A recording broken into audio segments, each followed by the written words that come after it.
Hi, everyone, and welcome to game number 4 here at the Cape Fear Community College campus. We're at the Schwartz Center. This is going to be number 6 Catawba Valley, the Red Hawks, going up against the third-seeded team, Pitt Community Bulldogs, and we're a little bit late starting the live stream. Folks were looking at it for 7, but we're here. The game's a little bit late. We've had 3 other games here today. One ended just a moment ago. Bryan and Stratton defeated Lewisburg 78-70. They're the third team that has advanced in the tourney. Fayetteville Tech earlier today beat Cleveland 72-62. They'll play Davidson-Davie. The Storm defeated Central Carolina 86-71 in our first game today. So the winner of this one will move on to play the second seed in the tourney, Bryan and Stratton, Kevin. Yeah, that's right. I mean, it's been a great afternoon of basketball here in Wilmington. Really showcased the talent that Region 10 has at the Division II level, and I don't think this game's going to be any different. Pitt comes into this game, you know, they finished the regular season 3rd in conference standings at 11-7. Catawba Valley 9-9, so just a couple of games separating them really. And I think you look at both teams, they probably had some wins that they were proud of and probably a few losses that they wish they could have back. But I think now all of that's erased. Point is come down here to Wilmington and get a conference championship. And for these two teams, it starts right here tonight.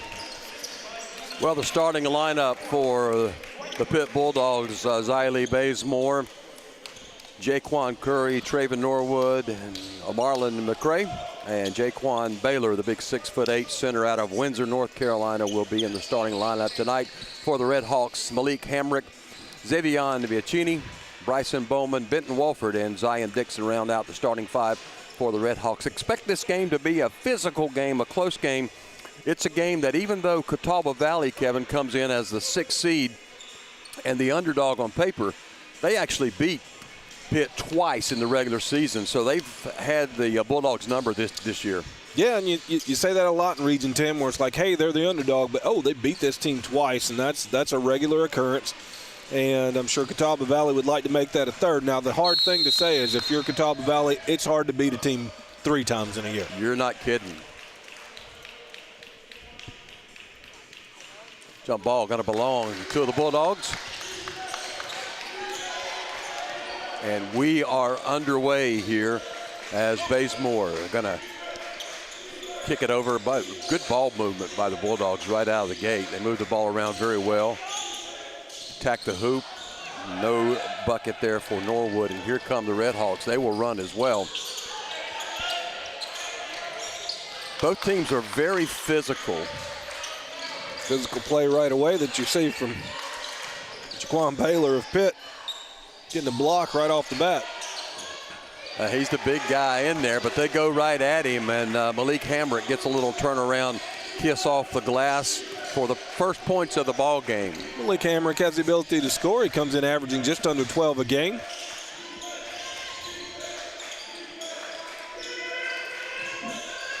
Catawba Valley in a zone defense. Pitt again driving. That one going to be off balance by Norwood, and here come the Red Hawks.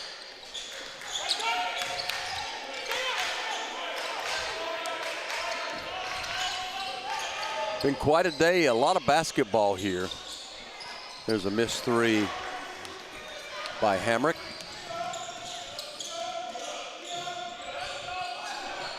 Good drive by Curry inside. And that ball goes out of bounds against the Red Hawks. It'll still be Bulldog basketball.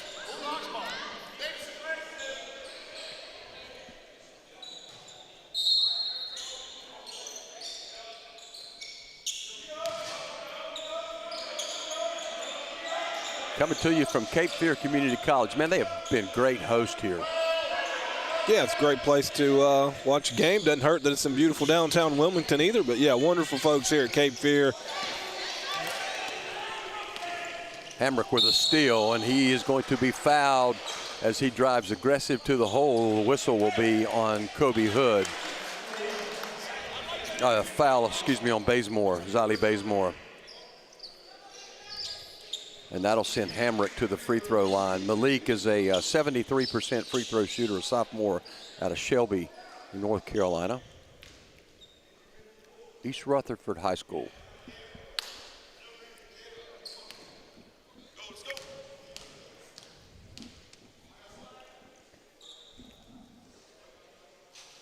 And Pitt brought their dog bone and dog collar into the game that's sitting to my right here. They brought props to the game today. We've seen it before. They travel with it, so they mean business. Bulldogs, tough-nosed team. Always play a physical brand of basketball, but very good program that Coach Mullins has put together, and competitive year in, year out. Hamrick gets one of the 2 free throws. Catawba Valley up early, 3-0, and that ball thrown away by Norwood as he was trying to hit Bazemore over on the right side. Yeah, and size jokes aside about Bazemore, that was not, I mean, I don't think an 8-footer was going to get a hold of that one. No, Bazemore's only 5'6", so.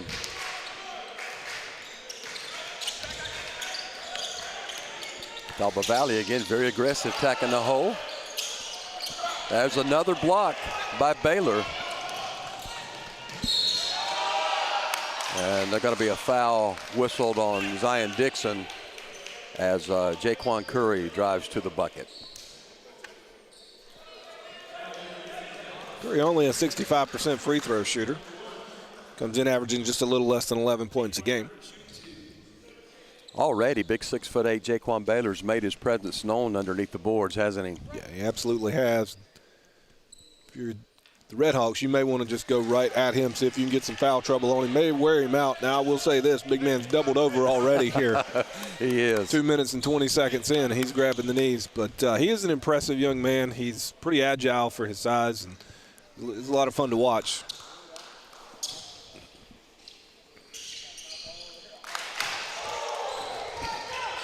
Curry gets one of 2 free throws. Pitt scratches now. They have their first point, 3-1. Red Hawks up early. There's their turnover inside. McCray comes away with the steal. Bazemore going to tee up a 3. It's no good. But the Bulldogs control the glass. I like the fact that Norwood goes ahead and grabs that rebound. You're not exactly sure who it was going to go out on. A lot of times you see players just let it go, assuming it went off on the opponent. Right. He went ahead and grabbed it, kept it, and played it, and sure, Pitt's basketball. 2 on the shot clock. Bulldogs not going to get a shot off before the shot clock goes. A very good defense by the Red Hawks. And that's a turnover for the Bulldogs.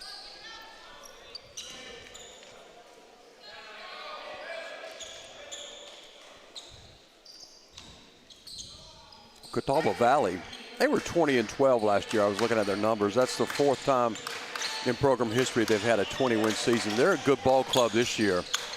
Record a little bit different than last year's, but they're certainly competitive and capable of beating any team on the court.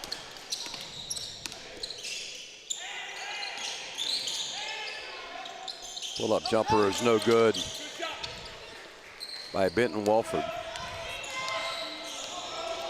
Both teams a little cold to start the contest. We played about 3.5 minutes, and it's only a 3-1 score.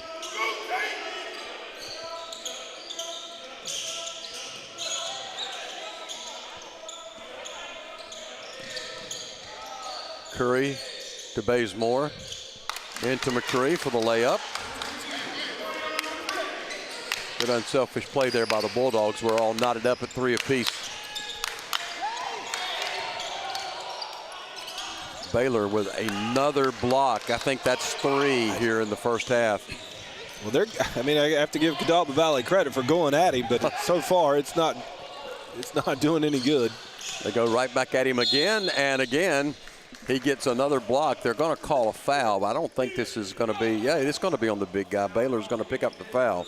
Yeah, and this is why, despite him getting some blocks, right, that is what you do. You go after him and you get a foul on him right there, because that's what eventually happens. He gets a little tired, and you can usually get a big man to go after something. And so I think that's the strategy for Catawba Valley thus far. Baylor's been winning against all of Catawba Valley in that regard, except for this, right? So he picks up a foul there. So we'll see if Catawba Valley, the Red Hawks, continue with that strategy. 3-3 is your score. There's a break in the action. 15 minutes, 40 seconds to go here in the second half. I was looking at Pitt's record as we went through, as we go through some of the stats. Pitt is 16-12 on the season, 11-7 in conference play. As again, they did get the number 3 seed in the tourney. And yeah, I was looking at how their games have gone this year. 10 of their 28 games have been decided by 5 points or less. They've been in a lot of really close ball games. I mean, they average 80.5 points a game, but they give up 77.6. So always a close game against this Pitt team, and this ball game, is turning out early that way. Yeah, I think sometimes that's the type of basketball that you play, and I think they've played some tough talent. I mean, they actually went outside of a region just like David's Davy did, and played Montgomery College from the D.C. area, right? And so you see a lot of games. They've played CCBC Dundalk, also from Region 19 up there in the Maryland area, Baltimore County. And, when you get toughened throughout the course of the season, and I think that's what Pitt's attempted to do. And they played they're prepared to play a tough ball game. If it's close, they usually win a lot of those. Well, Coach Mullins in his 14th season at the helm of the Bulldogs, and in 2019, I mean, he's done a good job with this program. They were the Region 10 regular season champions. They qualified for the first ever national tourney that year. That was called off because of COVID. And look at Baylor just grabbing and owning the paint.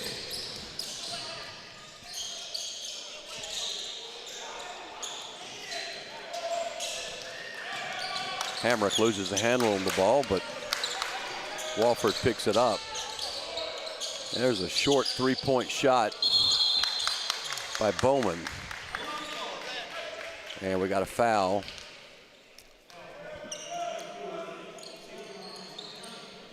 Bianchini, I believe they called that on. 24. 24, it is Bianchini, yep. Second team foul for the Red Hawks. Each team now with 2 team fouls. Big guy inside getting double team, makes a strong move to the bucket. Couldn't get it to go down. Pretty good defense that time by the Red Hawks.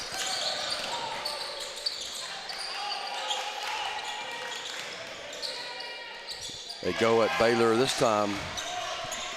They're successful.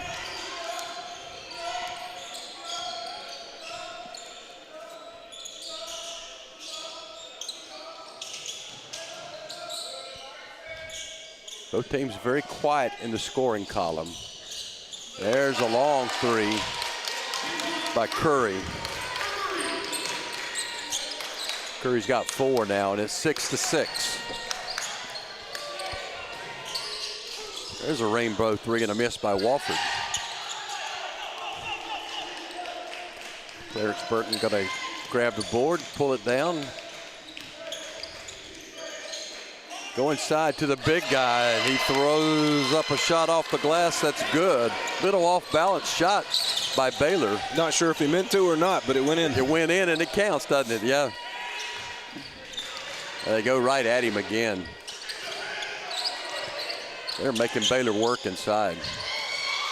There's a steal. And on the break, Rashawn Boston slips and falls down. It'll be Red Hawk basketball.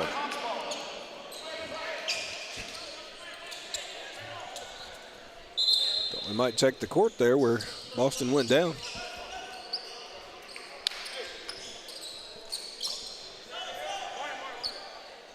Checking in for Pitt's Justice Wooten. Also coming in for Pitt is going to be Tamir Moore.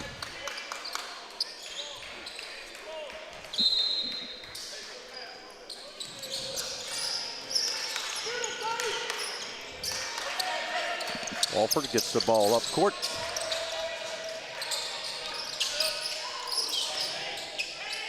And the Red Hawks continue to pound it inside on the glass. Josh Moore gets the rebound. He's going to be fouled by Moore. Yeah, Moore just giving up about 8 inches on that one. And that's a tough one. Yeah, it's a tough one. Even though he has position, it's hard to actually box him out. Kobe Hood will inbound it for the Red Hawks.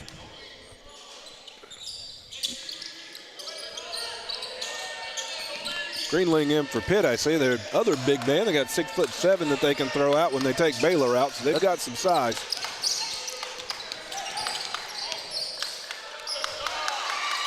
And Gringling's going to get the loose ball. He's got the height. He's not quite as big, as large as Baylor, is he? No, one of those things is not like the other. No.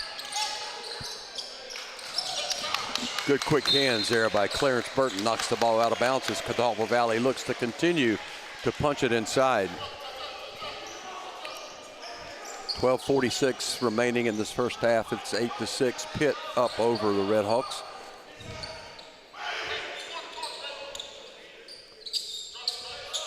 Pitt trying to do something they've not been able to do all season long, and that's beat Catawba Valley. Boy, it's a smart move by Bianchini there. I thought he was going to reach out and grab it right at the half-court line and commit a backcourt violation, but he let it go. Smart play.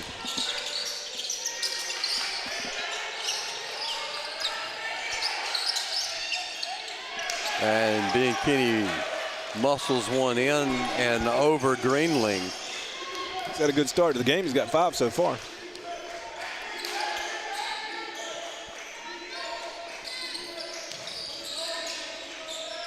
There's an open three for Justice Wooten, and he drains it. Sophomore out of Goldsboro, North Carolina. 11-8, Pitt leads.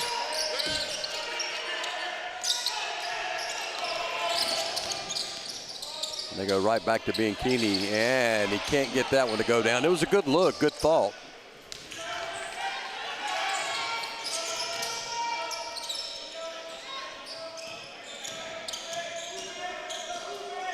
Pitt gonna get into that half-court offense now. Almost throw the ball away. Catawba Valley in that zone defense. Pitt gets it inside. Good turnaround jumper by Clarence Burton. Pitt's going to knock those down. That'll get Catawba Valley out of a 2-3 defense real quick. Rayshawn Boston gets whistled for a hand check foul there. We got timeout on the court. 11:16 to go in the first half. Pitt leads at 13-8. And we'll be back to more basketball action here at Cape Fear at Schwartz Center right after. The Grammy goes to Pecados y Milagros by Lila Downs.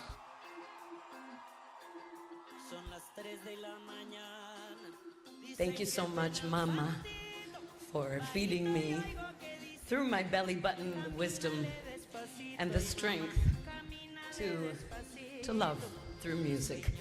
Thank you so much. Muchas gracias. Viva Mexico.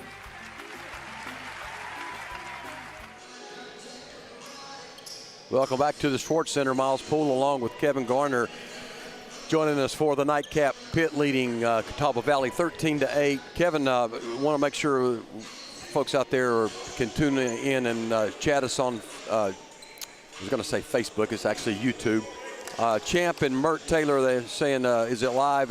What's going on? Is it past game time? Let us know if you can hear us now. We should be on and ready to go. Kayla, Taylor Mullins, Nesha DeVoice, all pulling for the Bulldogs. So we're hearing from a lot of Pitt folks, nobody yet for the Red Hawks. Yeah. Well, folks from Hickory need to speak up. Come on. Good ball game so far. I mean, I think Pitt's been able to utilize the size advantage that they've got to keep Catawba Valley out from around the rim. But long three and a miss of Boston. Not a lot of second chance points for Catawba Valley so far. No. Are you surprised with the height disadvantage they've got that they're still pounding it inside? Well, if you want to get rid of that disadvantage, then you go after them, and I think that's a good example of it right there. Is you've got to attack it. That basket by Josh Moore. And unfortunately, I mean, Catawba's not going to be able to sit around and just shoot perimeter shots. They've got to go at the big men of the Bulldogs. Now, granted, the Bulldogs have been up for it so far, as we see Baylor sit down ready to come back in front of us. But you can't just sit back and shoot three-pointers. 5 on the shot clock. Bazemore misses on the jumper, and the Red Hawks control the boards.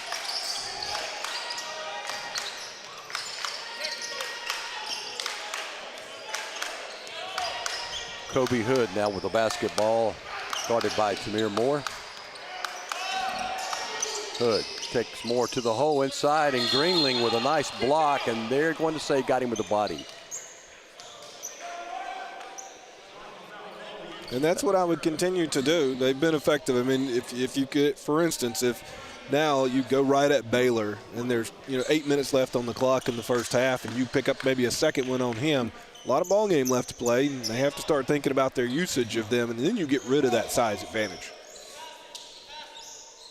Umberline, McCray, and Baylor back in the lineup now for the Bulldogs. Cameron White, also Tamir Moore, and Xylee Bazemore on the court for Pitt.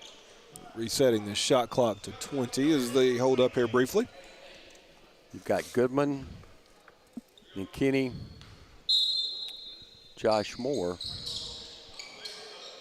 Zion Dixon, and Kobe Hood for the Red Hawks. 10 on the shot clock.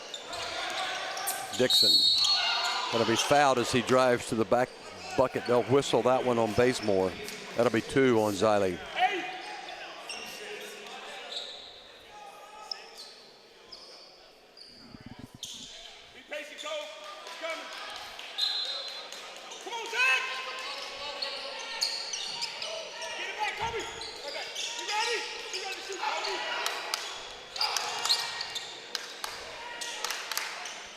Catawba Valley again looking to work it inside. They kick it out on the wing. 3-point shot missed by Goodman. Catawba Valley getting some open looks. They're just not falling yet.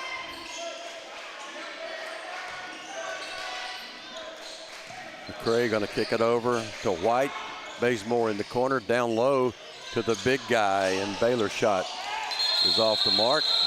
And then Baylor and Josh Moore go after it, fighting for the rebound. Tie up, the ball will belong to Pitt. No, Red Hawks.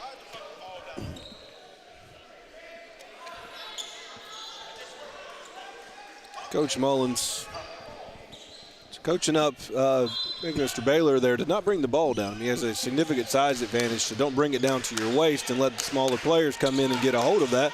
If you keep it up, big man, they can't get to it. They have to climb the ladder to get that. Good coaching there by Coach Mullins.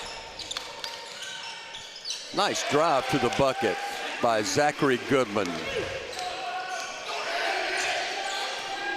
It's a 1-point game now. Bulldogs up.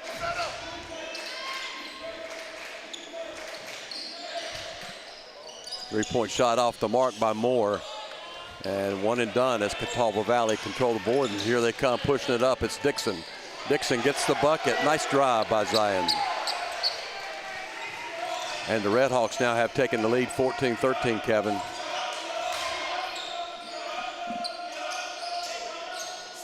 Not for long, though.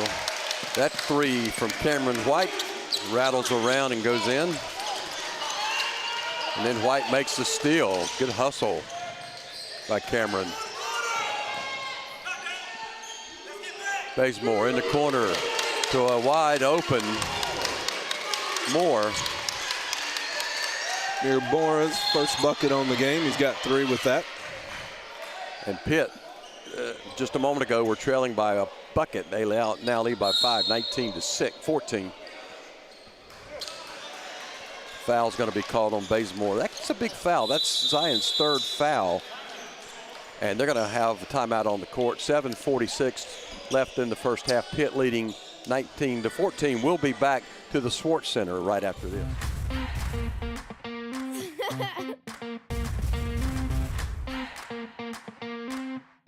Pushing the phone on.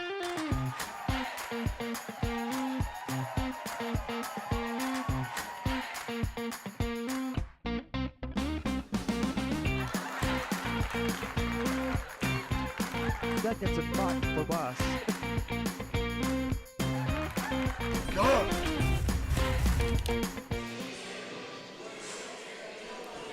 We're back at the Schwartz Center.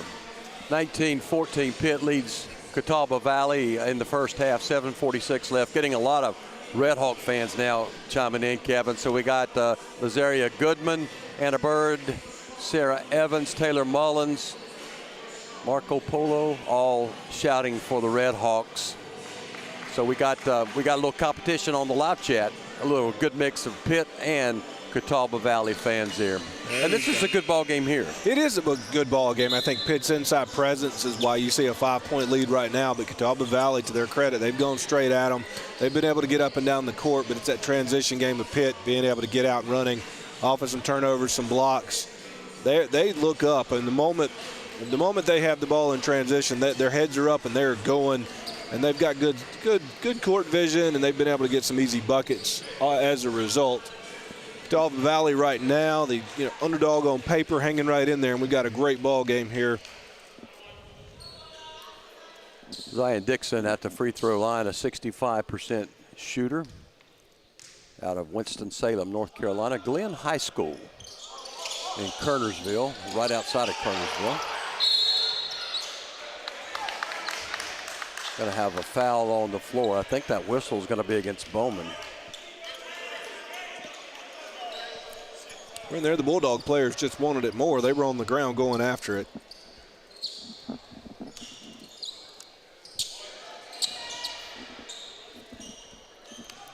Pitt with 17 fouls, Catawba Valley with 3.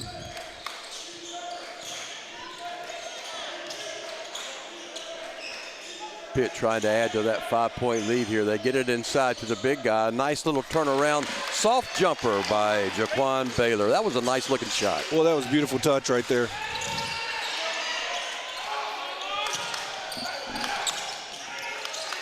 Catawba Valley pushing the ball up the court, going back inside. Nice put back there by Malik Hamrick. Hamrick got 5 so far in the first half. Scored the first points of the ball game.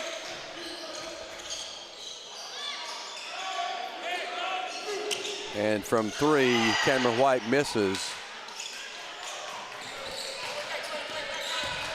Josh Moore controls the boards for Catawba Valley. Catawba Valley launches a 3. That was Kobe Hood. It's a little bit strong, and Bulldogs get the rebound, and nice drive down the court by Jaquan Curry. Good job by Curry. Nobody picks you up, forces you to stop, then just go straight to the hole. Keep moving. There is another block by Jaquan Baylor as Bryson Bowman going in against him, and he stood no chance. He's going to come out of the game, yeah, but he is a force. He's been laboring in there, and coming in for him is Traven Norwood, 6'6", sophomore. Also coming into the game, Mary Barber for the Bulldogs. There's a 3, wide open 3 by Zachary Goodman. It's good.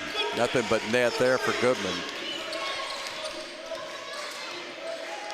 3-point shot. Pulls Catawba Valley back to within 4.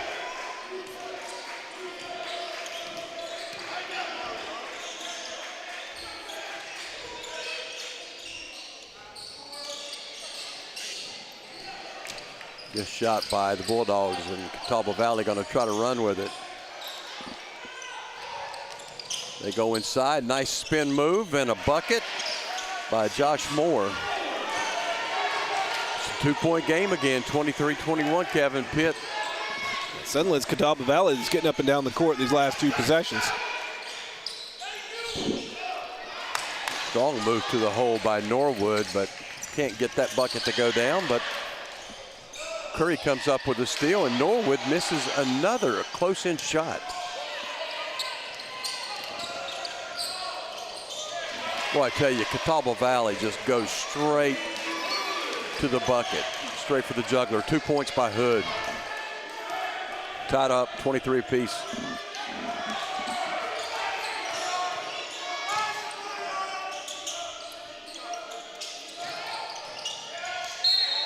Ball knocked out of bounds off of Bryson Bowman. It'll remain with the Bulldogs.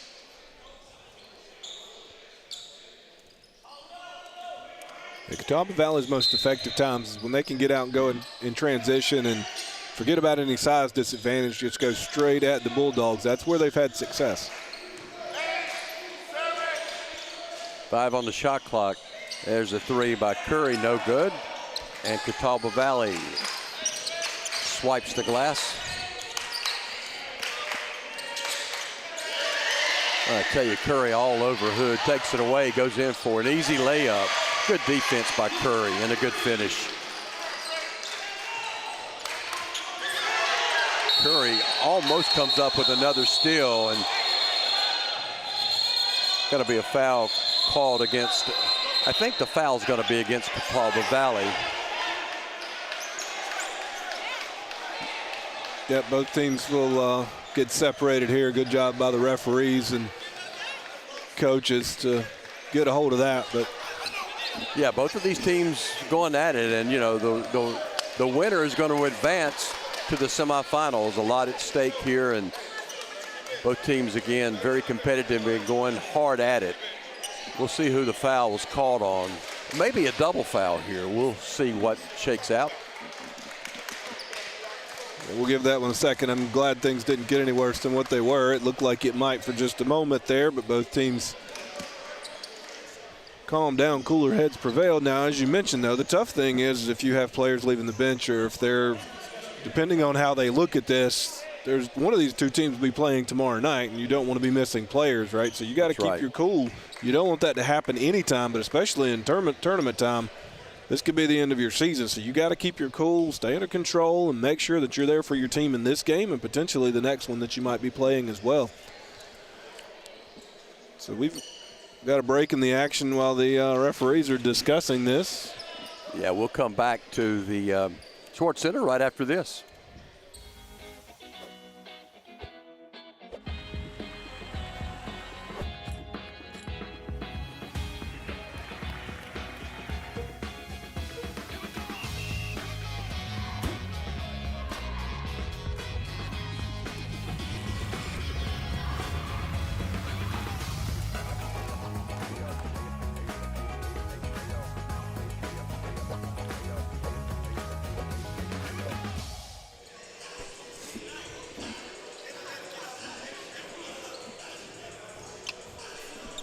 We're back here at Schwartz Center, the Division II Region 10 Men's Championship Tournament.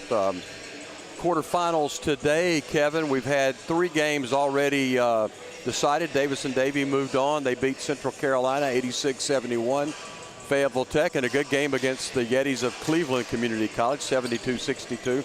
And then Brighton and Stratton beat Lewisburg in a hard-fought contest, 78-70. This is the only game now to decide who else is going to be in the semifinals tomorrow. And right now, Pitt leads Catawba Valley by 2, 25-23. Yeah, and you know, two good semifinals I think we're going to have tomorrow night. Those will be at 6:30 and 8:30. But a lot yet left to be decided here in the arena, and we'll see what happens here. The referees are now bringing the referees together.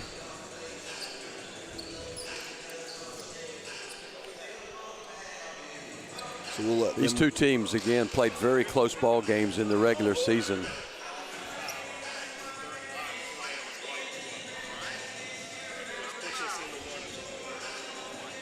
So we're going to have a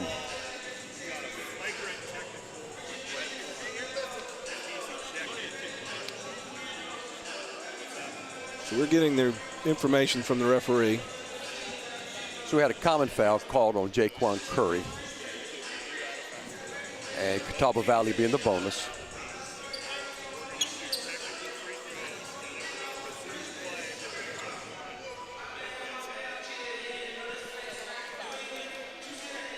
I think they called a flagrant technical on Kobe Hood. And he's He's ejected. He is yeah. ejected from the game.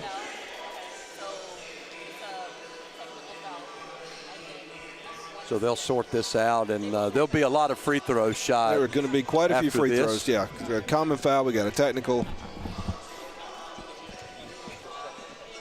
So we will get it all sorted out. Of course, the coaching staff still chatting with the referee. There was only one technical, flagrant technical on Kobe Hood, so he'll be ejected, and Pitt will shoot free throws for that. Then we'll come back down. Catawba Valley will shoot their free throws from the Jaquan Curry foul.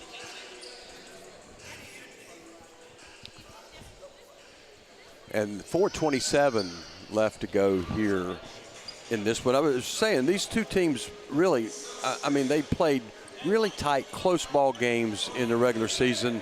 Catawba Valley winning 88-83 in the first game, and then I think 74-73, a one-point win by Catawba Valley, a close game back in February. Mm-hmm.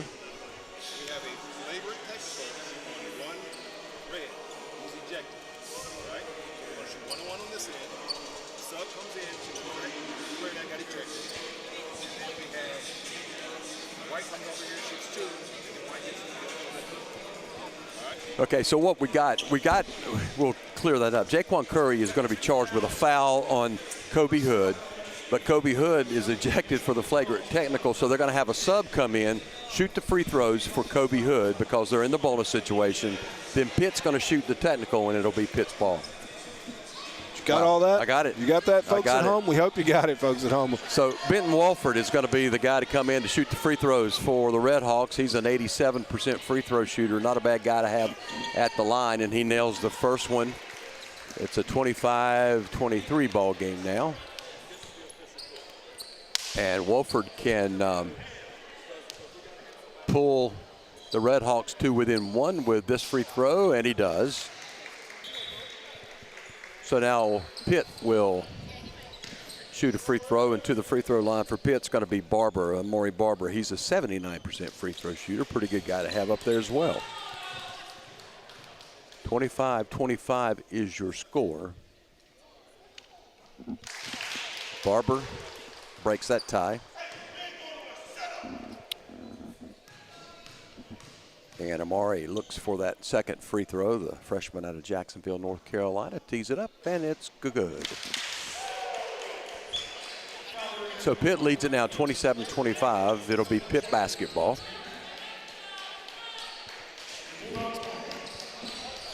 All right, back to what is a very good basketball game. Yeah, it is. Very good basketball game.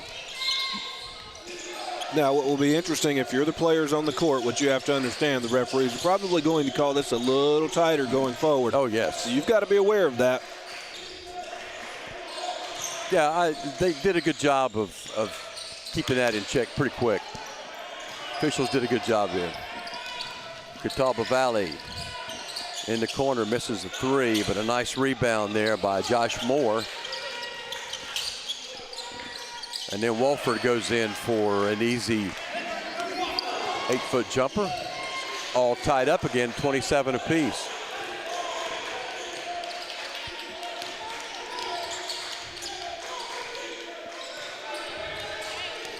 Barber hands the ball off to Norwood. Norwood over to Burton. Kicks it over to Curry. Back to McCray. Sounds like a hockey game, doesn't it? Nice little jumper by Barber. 29-27, Bulldogs back on top. Yeah, Walford just slipped right there at the court. He was laying on his backside while the bucket went in. This is the three. There's the rebound and the putback by Hamrick in the right place at the right time.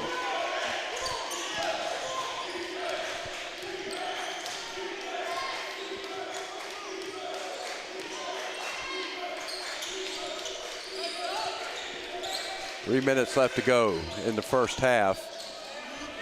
Nice little step back three by Barber. He did a good job. He let the defender fly by him. Then he looked down to make sure he's behind the arc and nailed it. And then on the other end, Hamrick drives hard to the bucket, gets the bucket, and he's fouled. Foul's going to be on McCray. What's a lot of action back and forth on both sides. I tell you what, though, Barber, 2 possessions in a row, really good plays to get himself open and knock down both shots. So good-looking player. He's really helping his team out. He comes in only averaging 5 points a game. He's got 7 so far. So you want to win in the conference tournament, get some guys to make some contributions, get above their normal output, and that's a recipe for success. Absolutely agree. Hamrick looking for his 10th point of the contest here. He can tie this thing back up. And it's going to be a good shot. 32-32. Jaquan Baylor is back in the ball game now for the Bulldogs. He's not too hard to spot. He's 6'8". He's got the ball at the top of the key.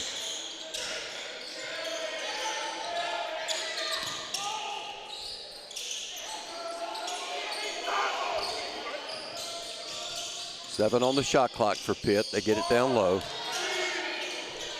Spin move inside. Bucket is no good by Burton, and the Red Hawks going to run with it. And boy, Dixon maybe got away with the travel there, but he gets the bucket, no whistle. Yeah, that was a little liberal. Nice little reverse scoop there by Curry.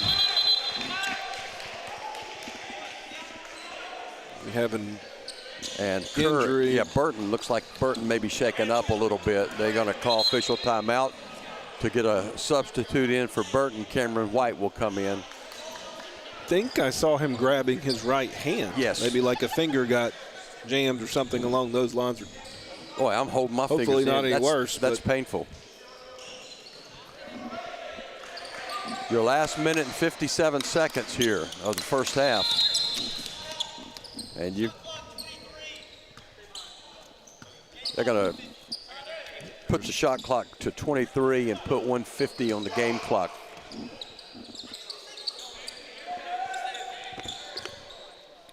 And inbounding right in front of us is going to be Malik Hamrick. In the corner, that's a three-point shot and a miss by Walford. But a long rebound to the Red Hawks. Walford gets it over to Hamrick. In the corner, that's a two-point shot and a miss by Robinson.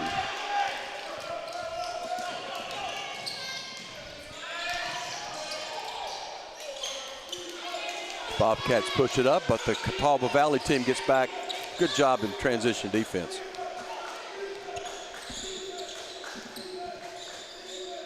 Minute 10 left in the half, 34-34. Jaquan Baylor drives inside, strong move, can't get it to go, but a nice tip by Cameron White.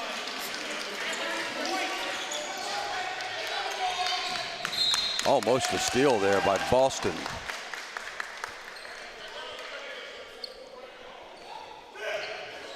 Well, both teams are leaving it literally here on the court. I mean, everything. They're going after every loose ball, every errant pass. They're not just sitting back and watching it go out of bounds. Timeout with 53 seconds left. Tamar Moore is going to come in for Amari Barber. We'll keep it right here. It's 36-34. Pitt leads at this point. It has been a well-played ball game. It looked like Pitt was going to pull away a little bit there, Kevin, at a point in the first half, but Catawba Valley fought back and actually took the lead, and it's been a back-and-forth battle since. Yeah, Pitt would pull away 5-7 points. I think maybe 8. It might have been the largest lead at one point, but Catawba Valley's just never let them get away with that. They've gotten out in transition, and I think that's when Catawba Valley continues to be at its best. Pitt continues to be very effective inside, but Catawba Valley, when they get running, they've been able to put up some points. They just haven't been able to be consistent with it. They've gotten some good looks over these last few possessions from behind the three-point line, but haven't been able to knock them down.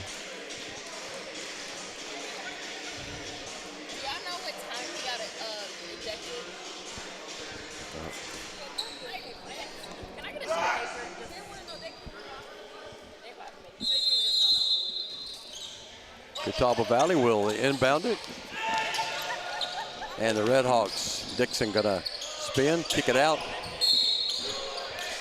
to Levi Robinson. He misses a shot, but he is fouled by Cameron White, and he'll go to the free throw line to shoot 3.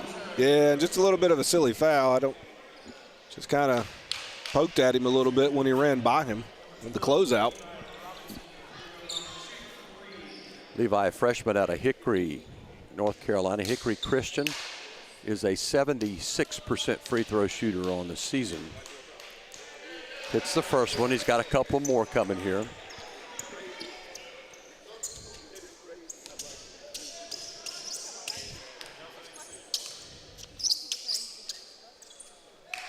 Gets the next one to go down. And Robinson can tie this up. Coming into the game for the first time today is going to be Kanan Patrick. He's going to spell Cameron White. And Robinson's third free throw is on the money. We're all knotted up. Actually, Catawba Valley takes the lead, 37-36.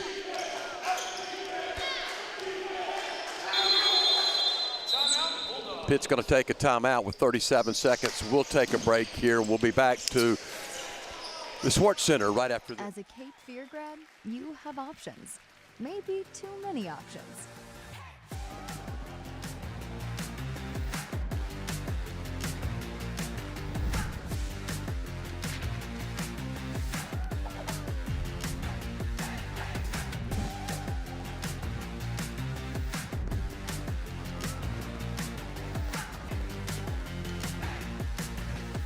Are you ready? Get started at Cape Fear today. We're back, 37 seconds left to go in the first half here at Cape Fear Community College, the Division II Region 10 men's tournament championship going on here, the quarterfinals. This game pits Pitt Community College against the Catawba Valley Red Hawks, and right now Pitt is trailing by 1 point with the basketball. Well, every point matters, every possession matters. So Pitt coaching staff looking to set up something here to end the first half with.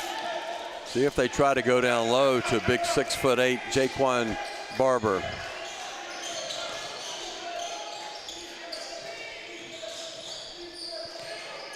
Nine on the shot clock. Driving a miss by Boston, and here come the Red Hawks. They're going to get a foul called on Boston. Not what Pitt wanted at this point. 14.4 seconds left to go in the half. And to the free throw line will be Zion Dixon, a freshman, again out of Winston-Salem, North Carolina. 65% free throw shooter on the season. And he misses that free throw. Well, just no bending the knee with his free throw shot. It is all straight, yeah. Zion leads this team in scoring, 17 points a ball game. Only 4 here in the first half for the Red Hawks. That free throw is good. That's his 5th point, 38-36. Catawba Valley up by 2. Drive, full length of the court by Tamir Moore. He doesn't get the bucket, but he's going to be fouled. And I think the foul is going to be whistled on Levi Robinson. Saw a couple of Red Hawk players pointing around saying, hey, stop ball. No one collapsed and actually stopped ball. So he got a free run at the basket. I took to Moore down the court. It only took like 3 seconds off of that clock. He was quick. Missed his free throw, his first one.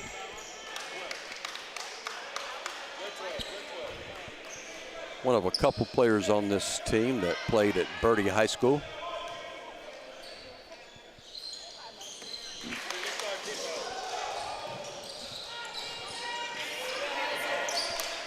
Gets his second free throw. Spinning move in the lane. That's no good by Dixon, and that's going to do it for us in the first half. At the break, Catawba Valley up over the Bulldogs of Pitt Community College, 38-37.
Grammy goes to Pecados y Milagros by Lila Downs.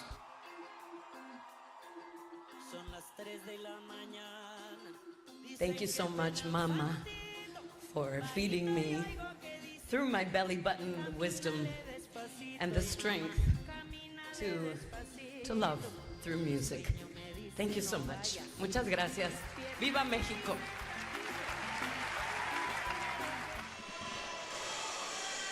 We're back here at the Schwartz Center.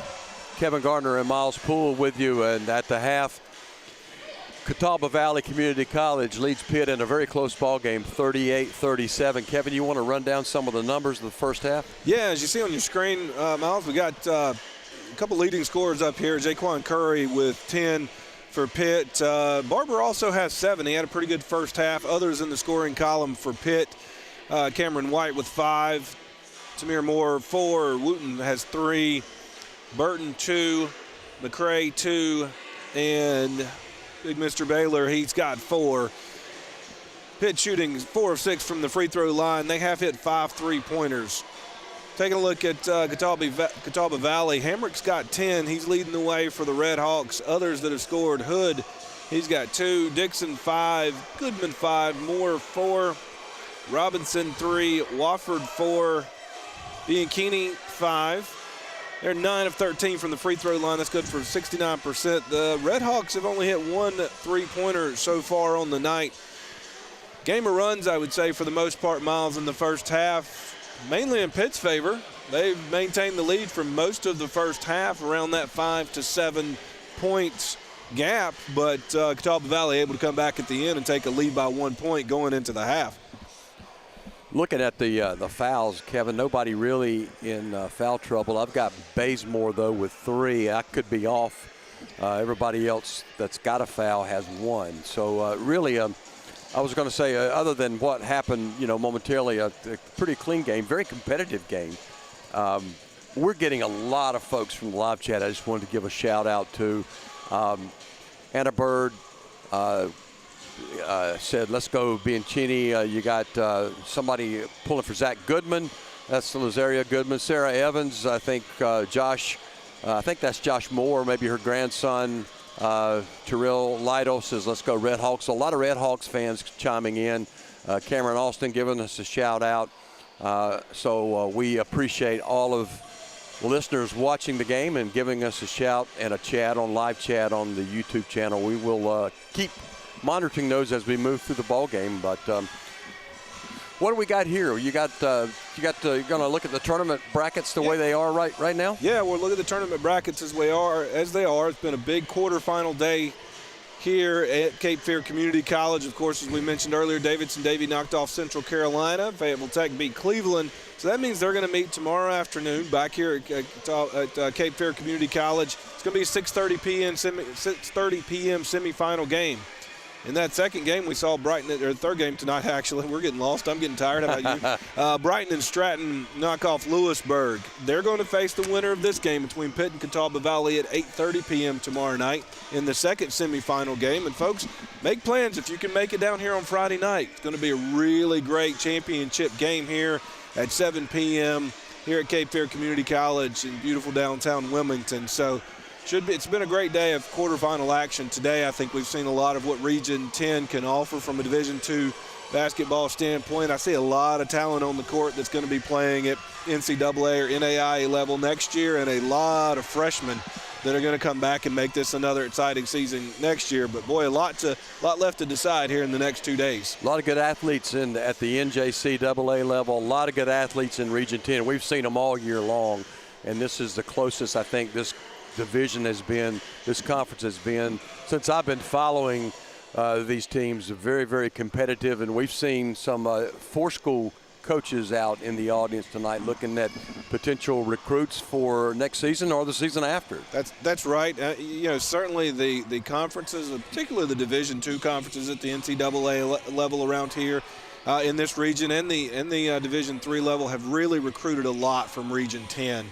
Right, whether it's the South Atlantic Conference, USA South, those different conferences that they play. And we've seen so many opportunities for athletes at this level to go on, get a scholarship at the NCAA or NAIA level, and really be able to elevate their game and keep growing and keep doing what they're passionate about. And the amount of coaches that are here from those levels today is a testament to what they believe is the talent level here in Region 10 and at the junior college level. Well, before we take a break, I want to shout out Erica McCrae. She says, "Let's go Bulldogs." Of course, her son, Marlon McCrae. And also Champ says, "Let Coach Mullins come in and play for the Bulldogs." So Mullins looks like he could probably play.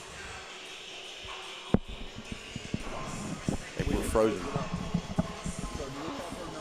She's right there. Huh? Oh, do we do this? Try that all the way down till it goes off. Try to lift it back up. There we go. Perfect. Magic. So we apologize for the momentary technical difficulties, or what looked like technical difficulties on our end, folks. Sometimes we freeze up here. Yeah, we do. So we do the old-fashioned trick. We kind of hit reset, except in our case, we actually just sort of let it go dark for a second and reopen the screen. So it happens to even the best of us. But yeah, really appreciate everybody listening in on the live stream. We're going to take a break for a few minutes here. We'll bring you the second half here in just a few minutes. Should be an exciting second half.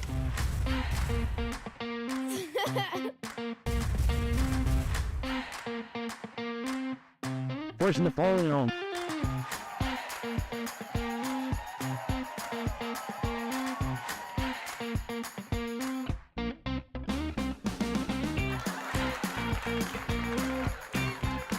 That gets a spot for boss. Go!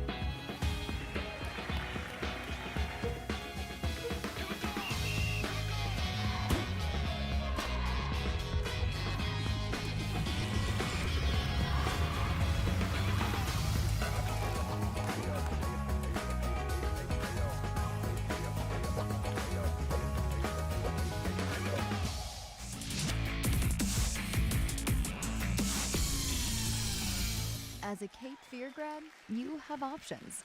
Maybe too many options.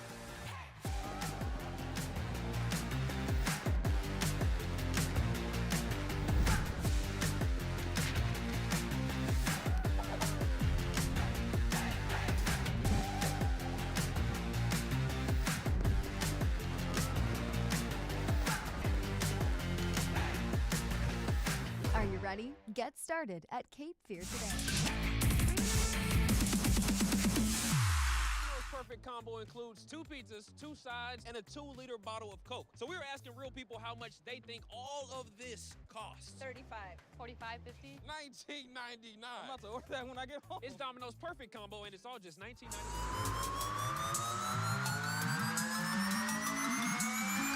For a deal? Well, Domino's Perfect Combo is a big deal for a not-so-big price. Because for just $19.99, you get 2 medium 1-topping pizzas and savory Parmesan bread bites and gooey cinnamon bread twists and a 2-liter of Coke. It's the perfect combo. Just $19.99, only at Domino's.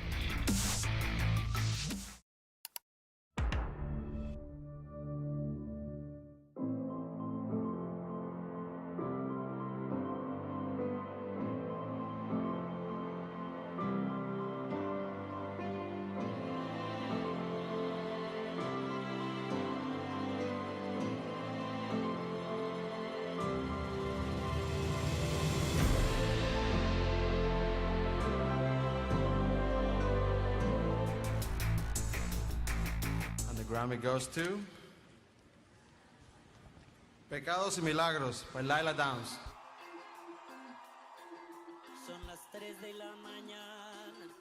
Thank you so much, Mama, for feeding me through my belly button wisdom and the strength to love through music. Thank you so much. Muchas gracias. Viva México.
We are back and just moments away from kicking off second half here at Cape Fear Community College. The Pitt Bulldogs trailing the Red Hawks of Catawba Valley in quarterfinal game 38-37. Anybody's game still at this point, Kevin, and the winner of this one will be the last team to move into our semifinal slots tomorrow. Yeah, we've enjoyed this game so far. I think both teams come out and both teams want it. I mean, you can tell nobody's ready to go home yet. Nobody wants the season end. And, you know, you've got a bunch of players and a bunch of coaches that are very passionate tonight. And it's been a fun ball game to watch so far. And I think these next 20 minutes are going to be very exciting.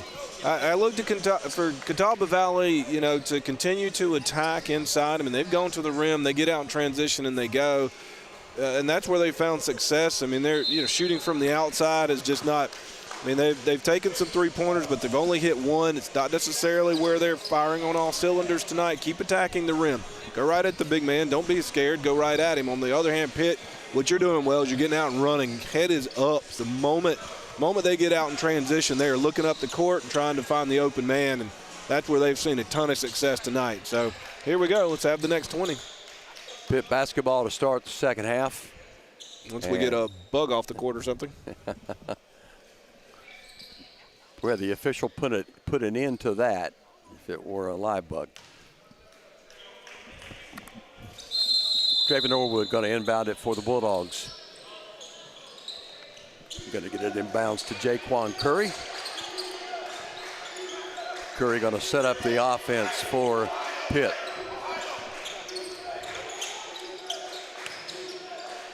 Bazemore kicking it back over to Norwood inside, turnaround jumper.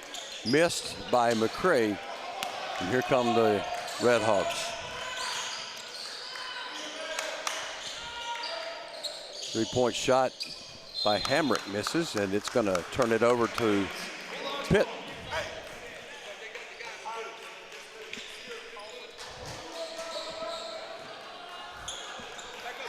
Well, we'll see if Pitt switches it up a little bit. If we go into the second half, will they try to get it inside to Baylor a little bit? Certainly he was a force defensively in the first half, but if they can get him working offensively, that might be to their advantage. He's just looking out there right now, he's got anybody about Catawba Valley by at least 3 inches. Nice drive to the bucket there by McCray. And the first points of the second half belong to the Bulldogs. Still the inbounds. McCray's going to get that bucket, and he's going to get a chance to go to the free throw line. The foul is going to be on Bryson Bowman. Well, not the way Catawba Valley wanted to start the second half. No, turnovers are a killer. Got to be able to secure the ball and get up court.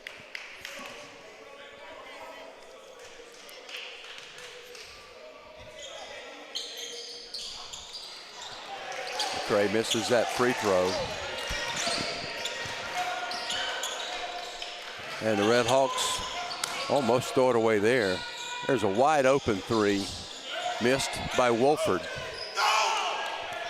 And the big guy, Baylor, snags the board. There's a missed three by Curry. And Armelon McCray going to get charged with a foul.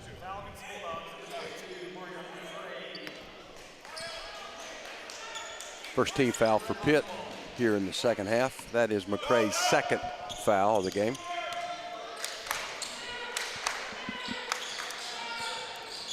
Three-point shot this time is good by Walford in the corner. Tied up again at 41.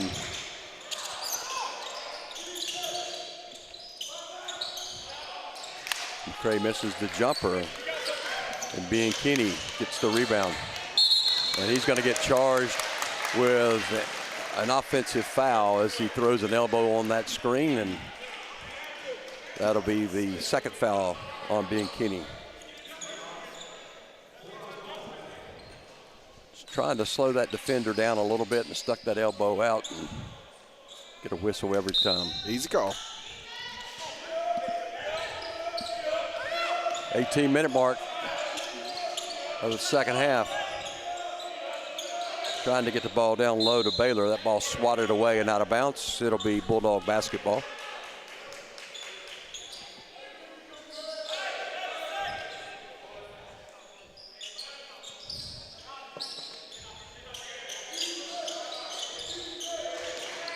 Bazemore looking to drive, kicks it over to a wide open Norwood. Misses the shot, but Bazemore gets the rebound. Curry can't buy a bucket, and here come the Red Hawks.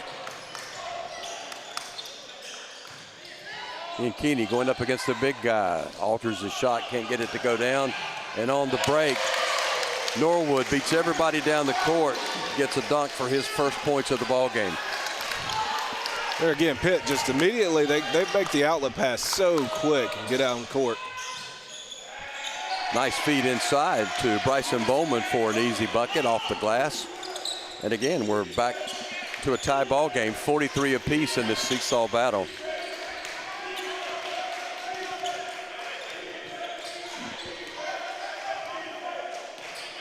Catawba Valley packing it in that zone defense.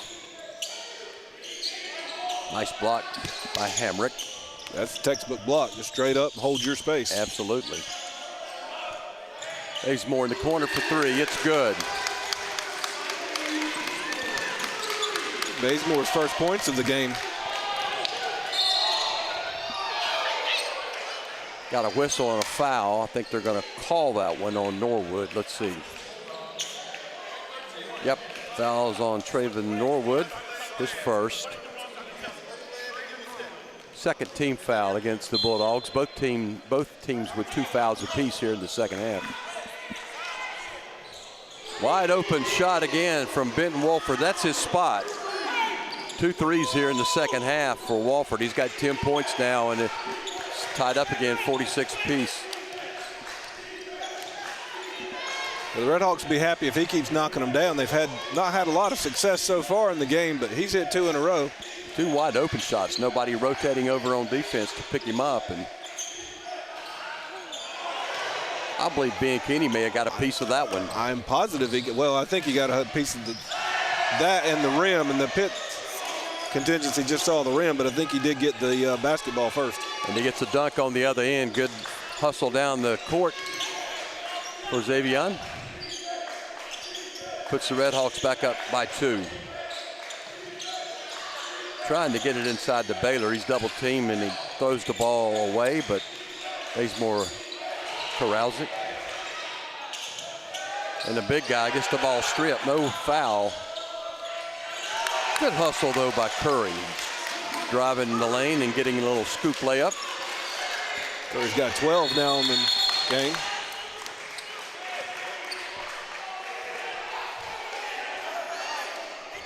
Armelon McCray goes down. I think he is going to be whistled for a foul. That'll be his third foul. Team's third foul. We've got a timeout. 15-20 left to go here in the second half. We'll be back to the Sports Center right after this.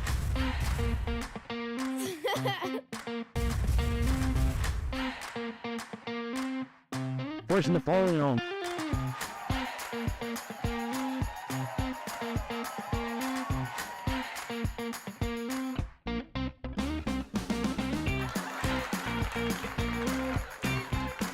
That gets a spot for Boss.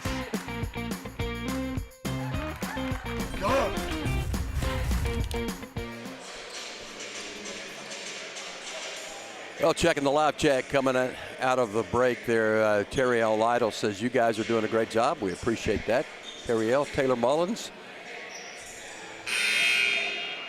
says, Pops can definitely hoop. Somebody said put Derek Mullins in to play. Coach Mullins, and gets a shout out. Candy Swain, go Bulldogs. Sarah Evans again, Red Hawks. And Cameron Austin said, they gave me a shout out. Of course we did, Cameron. Of course. You know, Mullins getting in there, I bet he would. I bet he'd grab the ball and get out there in a heartbeat. I wouldn't be surprised what practices look like at him. And he's probably out there with the players during his practice. Oh, I would not doubt it. He'd give Jaquan Baylor a run for his money. Mm-hmm.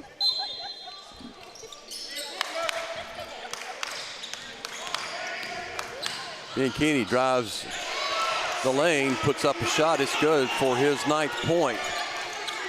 Puts the Red Hawks back on top, 50-48. Here are the shouts of defense from the Catawba Valley bench to our right.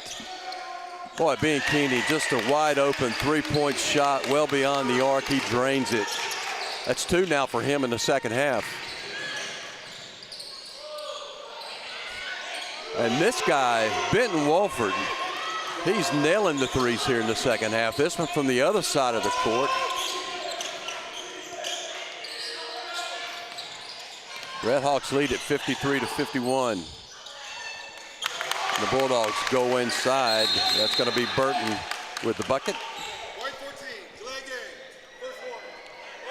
Good delay of game warning on Pitt. Clarence Burton gets that delay of game warning.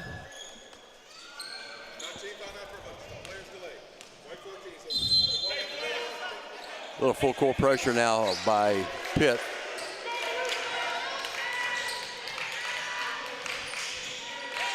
Which the Red Hawks break pretty easily. Bianchini gonna spin move inside. Can't get that one to go. Left it just a little bit short. Put it up a little soft.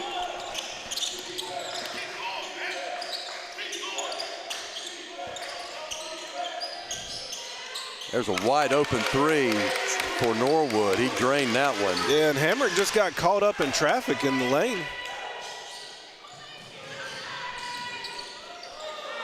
Boy, the threes are flying here. That one by Bowman. It's a 3-party, 56 apiece. Suddenly everybody's hitting 3-pointers at the half. Almost no one had. I think you and I are the only one without the 3 in the gym. 13:25 left to go in the second half. And no one's left the gym. It's knotted up at 53 apiece. Bazemore misses on that 3. Norwood drives hard to the bucket. He can't get it to go down. And McCray's shot won't go in. He's going to be fouled. Foul's going to be on Goodman.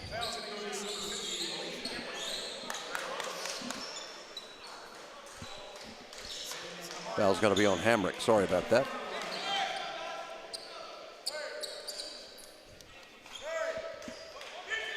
Amari Barber set to check in for the Bulldogs scores table. Right in front of my partner, Kevin Garner. Also coming in is going to be Rayshawn Boston. Bazemore will get a breather. Also, Jaquan Curry will sit down for a little while for the Pitt Bulldogs. At the free throw line, Armelon McCray. Pitt shooting 50% from the free throw line today. Granted, this is only their 9th free throw coming up. Not shot a lot. And in a game as close as this one, free throws could be the difference in the ball game. Pitt up by 1. 13 minutes left to go in this contest.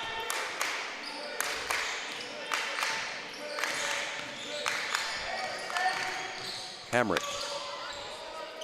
kicks it out to Dixon, and Dixon drains a 3.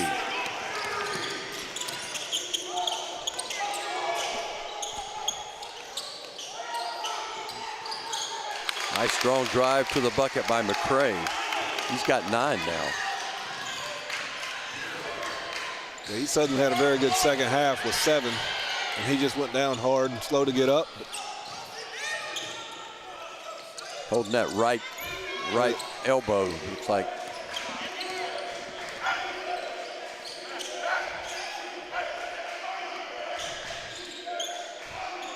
McCray trying to shake that off. Strong drive to the hole by Boston.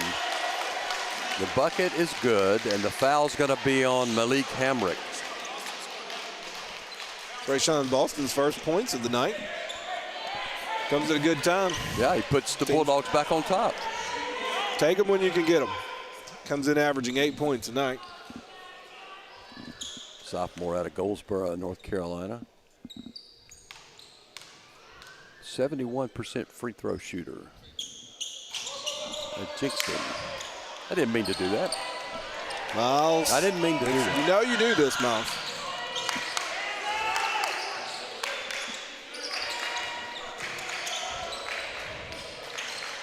Catawba Valley with a chance to tie this one back up. Dixon. Got to get fouled out top by Boston.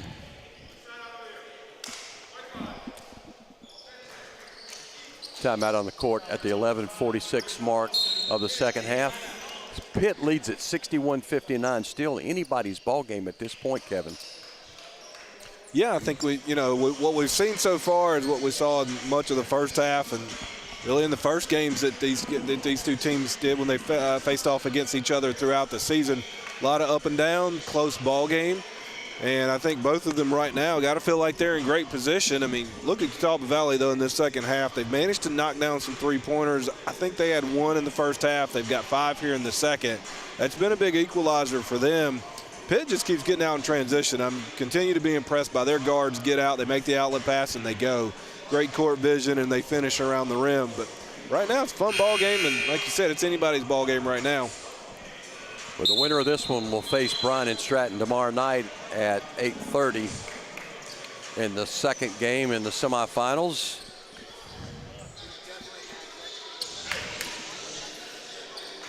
Well, I'll tell you, they'll have their hands full. Bryan and Stratton looked pretty good tonight, putting up 78 points against Lewisburg. Yeah, Bryan and Stratton was playing with a lot of confidence. I think it's a very good basketball team. It's clear why they came in the number 2 seed. They are a great ball team.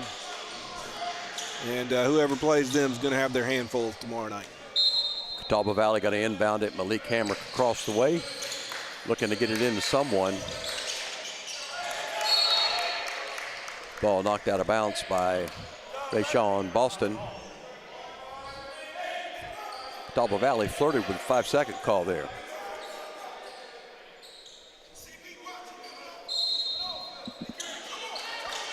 Hamrick gets it in.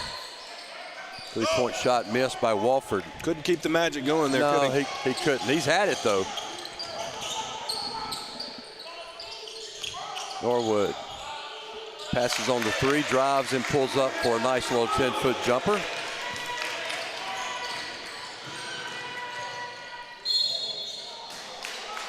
Now with Zion Dixon driving in, getting fouled, he'll go shoot some free throws. The foul is going to be on Traven Norwood.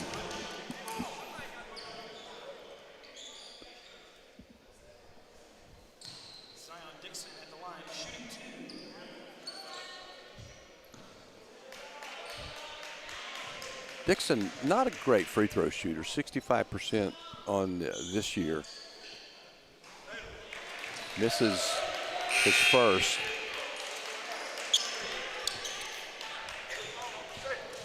And got a little bit of a awkward, you pointed out, an awkward looking free throw shot. Not a lot of consistency in the free throw, and he almost looks like he's pushing the ball a little bit. Right, it's rare that you see a free throw where there's zero bend in the knee. Now, he has wraps around both of his knees, some tape. So I don't know if that's something that plays into that. Misses both free throws. And the Bulldogs looking to build on that 4-point lead in this possession.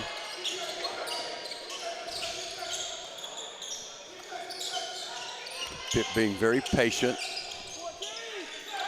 Got Baylor at the top of the key, the big guy looking for somebody to dish it off to.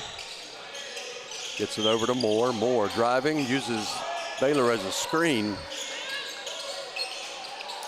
Baylor gets the rebound and the putback. May have gotten away with a little bit of a push off there on the rebound, but the big guy was able to get the bucket to go in. Biggest lead for anybody in a while. 65-59. Yeah, you can sense right now that maybe the Red Hawks need a bucket right here. They leave empty-handed and Pitt scores again. Might start to get a little tough. Bowman misses on that shot. Pitt running down the court. Can't get the layup. And the Catawba Valley comes away with the ball. Spin move inside. That ball blocked by Baylor, but he gets a piece of Josh Moore. That'll be only the second foul for Baylor. Yeah, he's played a very smart game. And they've gone at Baylor when he's been in the ball game. No, yeah, he's played very smart. He's been very effective while staying out of foul trouble. Josh Moore gets that free throw to rattle in. He's got 5 points now, looking to cut that Pitt lead to 4.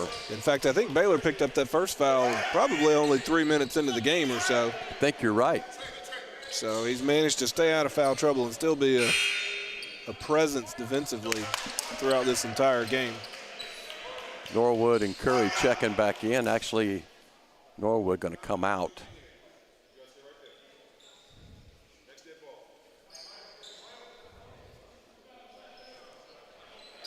Josh Moore gets one free throw left.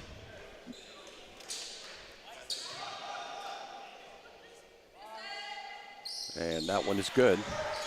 65-61. Pitt leads it with 10 minutes left to go in the second half.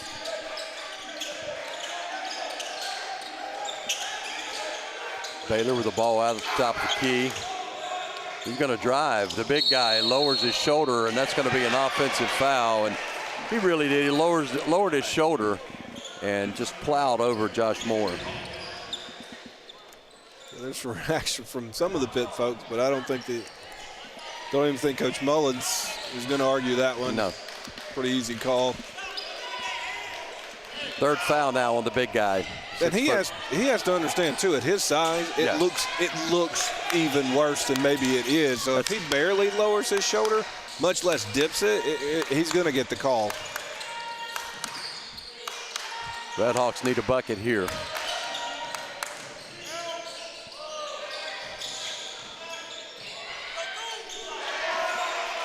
Zach Goodman passes up a three-point shot and pulls up for a 10-foot jumper. It's good. Timely bucket for Catawba Valley. One possession game again, Kevin.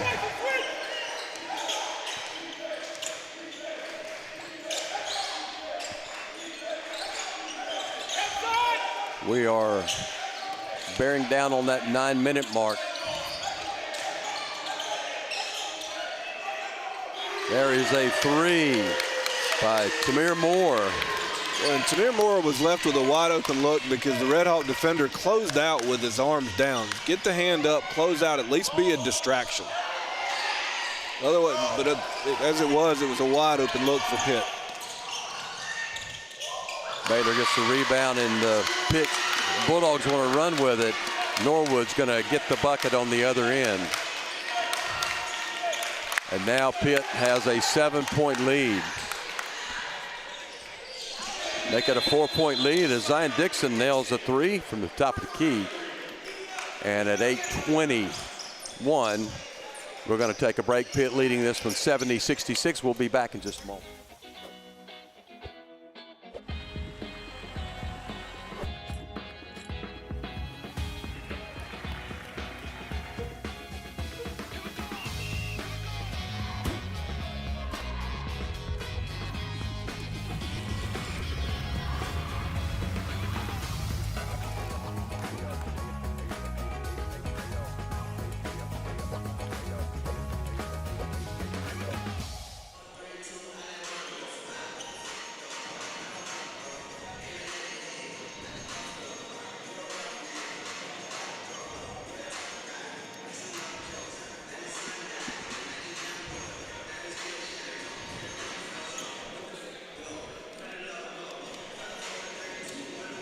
We are back here at Cape Fear Community College. The last game of the day for us, fourth game in this quarterfinal.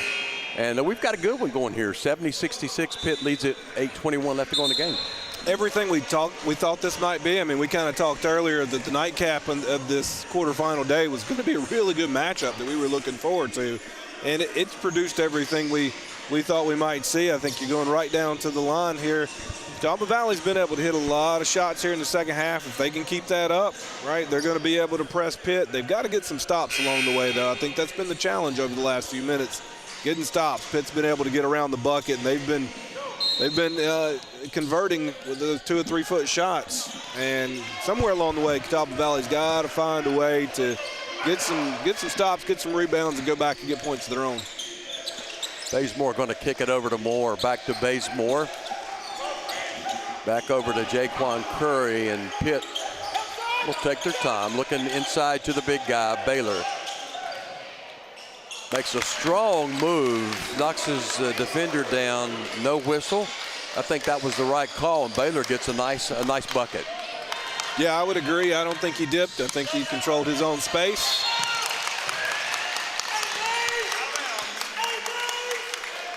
That's going to be a foul called on Zion Dixon going after that loose ball. And we'll have a timeout on the court. So a quick timeout. This one taken by Catawba Valley. 7:45 left to go in this second half. Pitt's opened up a 6-point lead. Yeah, if you're Catawba Valley, the coaching staff just don't want to let it get away from them right now. And I think maybe there's a little bit of a concern right there that on that turnover, maybe Pitt just feeling it a little bit more, and Catawba Valley just says, hey, let's take a break for a second. You regroup, because you've got to have stops. And there's a moment right now in the game where you feel like maybe that momentum's starting to swing, and Red Hawk coaching staff is wanting to put a stop in it before that happens. But, 7:45 left to go. Boy, I'm going to tell you what, a lot of basketball, a lot can happen over this time period. So both teams right here in the mix of it. And this is a fun one. Tough to play this late game for them. They'll get a rest a little bit tomorrow, whoever wins, and because they won't play again until tomorrow evening. But both teams are expending a lot of energy right now. Kevin, let's go back to that shot just a moment ago by Jaquan Baylor in the lane where the defender went down, but Baylor, I mean, the difference between that shot and the shot before he was called for the offensive foul, he didn't lower that shoulder. That's correct. That's all the difference in the world. I think he can't move towards the basket. The gentleman, the defender, didn't quite set himself. And even if he does set himself, if Baylor is not dipping that shoulder and just moving towards the basket, eventually they're just not going to call it because he's straight up, right? He has the ability to actually create space for himself, but he can't go jump into it or push him down, right? So at that point, he's just backing him down essentially, and the Red Hawks defender doesn't have a right to just flop. Bazemore going to set up the offense for the Bulldogs and pulls up for a short jumper. Bazemore come up with some big shots here in the second half. Missed 3 by the Red Hawks. That ball going to be out of bounds. It'll still belong to Catawba Valley. They trail by 8. 7:22 left to go in this second half. And Catawba Valley throws that one away. Inbounds. They were looking for Josh Moore. A little bit too much muster on that pass. Coming into the game is going to be Bianchini again. He'll replace Josh Moore coming out holding that neck.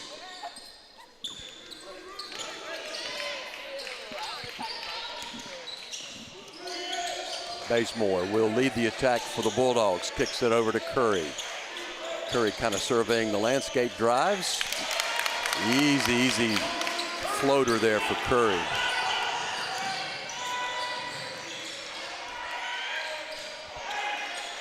Good bucket there by Zion Dixon as he drives the lane on the other end.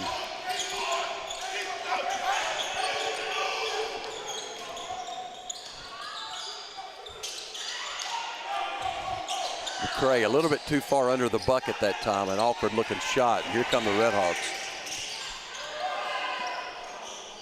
There is a three by Benton Wolford. He's starting to heat up again. Benton's got 16, and it's now a 5-point. 4 3-pointers here in the second half by him. So he is single-handedly trying to keep Catawba Valley around. 76-71. Pitt leads it by 5.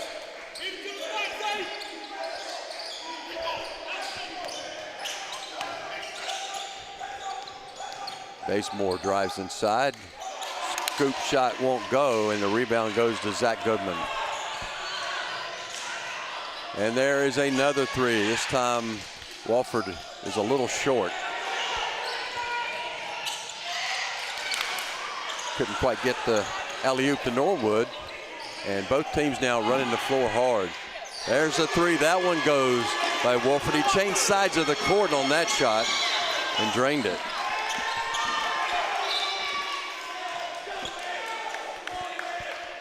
(76-74) now. Pitt leads by 2.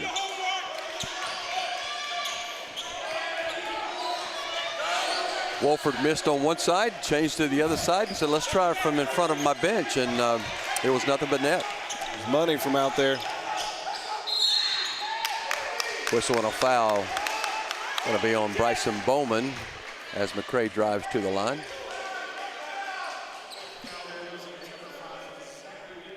Now Zachary Goodman will be whistled for the foul, not Bowman.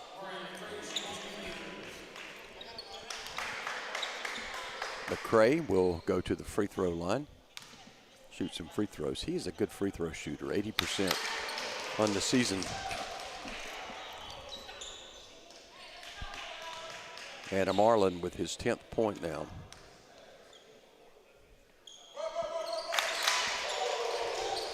(78-74), Pitt leads it. Still a lot of time left in this one, Kevin. 5:20 is a lot of time in basketball. Yeah, it is. There's time for 2 or 3 more runs in this one. That's the way this game's going. Bulldogs getting that on the break. Basemore, wide open three. He drains it. Double figures now for Xylee.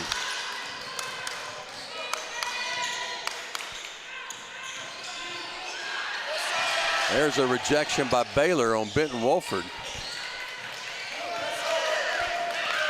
The Bulldogs going to run the court hard. Beautiful, beautiful drive there by Jaquan Curry for his 16th point. And that's a 9-point lead now. And that's just a careless pass down here on the other end by Wofford that led to a breakout by Curry, and Curry finishes nicely. But you got to be stronger with the basketball if you're the Red Hawks. Pitt's got quick hands. They're going to get their hands on basketballs. If you're not smart.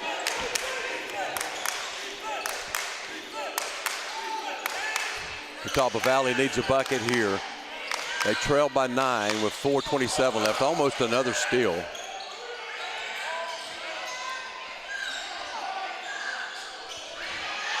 Bianchini can't get that shot to go down, but Pitt knocks it out of bounds. Baylor didn't block the first shot on that possession, but it sure did redirect it. Yeah, oh yeah. Hey, he would change my shot if I were in there.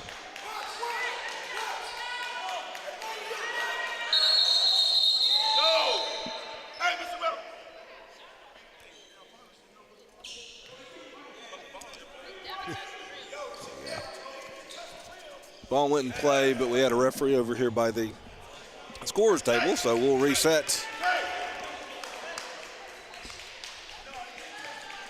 4 minutes and 16 seconds left. Catawba Valley trails by 9, 83-74, but this game's far from over.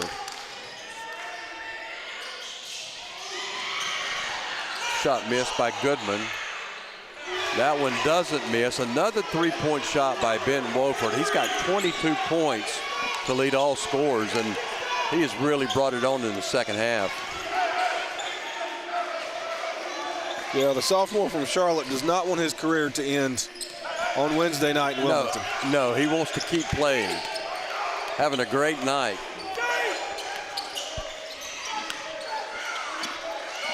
Bazemore gets it over to McCray. He's going to be fouled, a little body foul there by Dixon.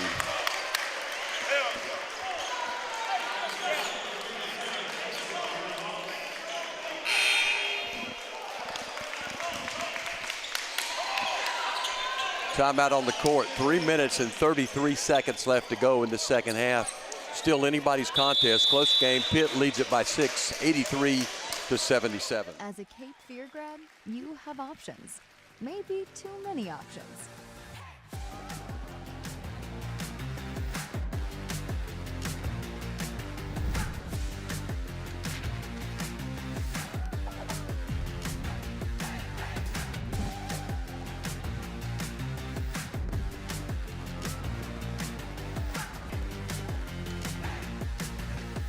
Are you ready? Get started at Cape Fear today.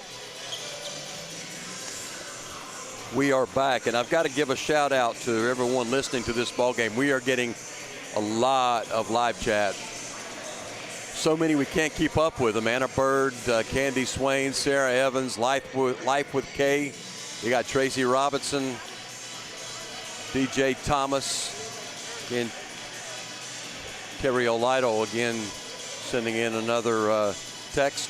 We appreciate you tuning us in and for supporting these two teams as they battle for a chance to continue on with their season and make it into the semifinals tomorrow. Kevin, this one's going down to the wire, I do believe. Yeah, it absolutely is. I think right now you've got Pitt at the line looking to extend the lead, but Catawba Valley has punched back every time Pitt's been able to extend it out. So we've seen a really great ball game so far. I think the last 3 minutes, 33 seconds are going to equal what we've seen. Well, going to the free throw line for Pitt Community College will be Marlon McCray.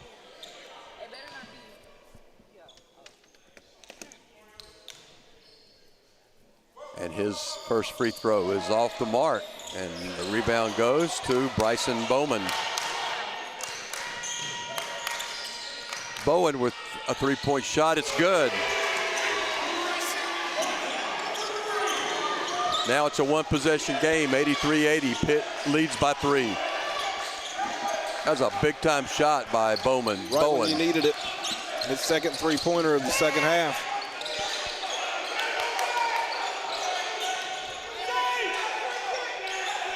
They go inside to the big guy, and he gets blocked from behind by Zachary Goodman, but Goodman gets a piece of the arm, and Baylor will shoot some free throws. Now, Baylor is just a 52% free throw shooter. So, is that the worst foul in the world? Probably not. No. Got plenty to give. Then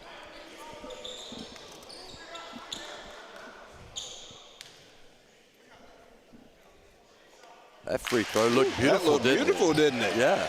Had that little nice touch, a little Baylor finger said, roll. Mr. Carter, don't call out my stats like that. I'll prove you wrong. It's not the look of a 53% free throw shooter.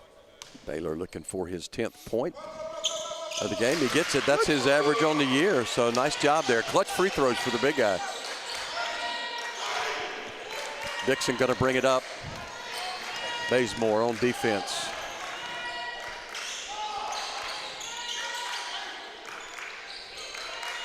Bowen at the top of the key. Gets it to Big Keeney. And Keeney up against the big guy.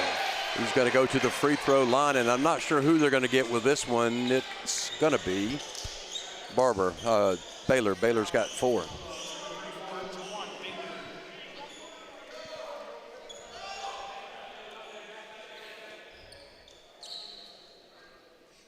And Big Keeney looking for his 10th point of the game. 2:40 left to go in the contest. Free throws critical. So important. And Red Hawks are shooting 61%, 11 of 18 on the night.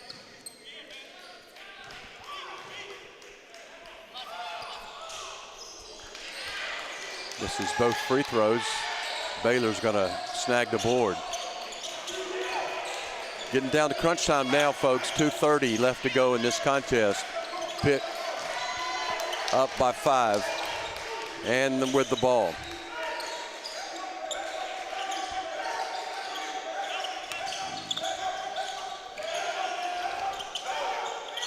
Bazemore uses the screen and Strain's a beautiful jumper. He used the screen by Baylor to perfection. That's Bazemore just running his defender into the screen. Absolutely. 2 minutes left. There's a three and a miss by Hamrick, and Baylor turns it over. Picks up the foul. Bianchini going to get the bucket for his 11th point. Baylor gets his 5th foul, and Xavion going to go to the free throw line to try to get this thing a little bit closer.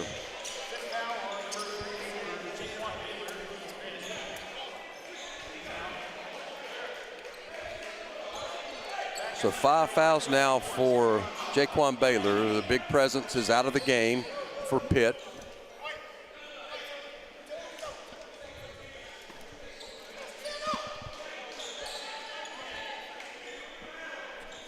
And there's still 1:50 left to go in this contest, so there's still time.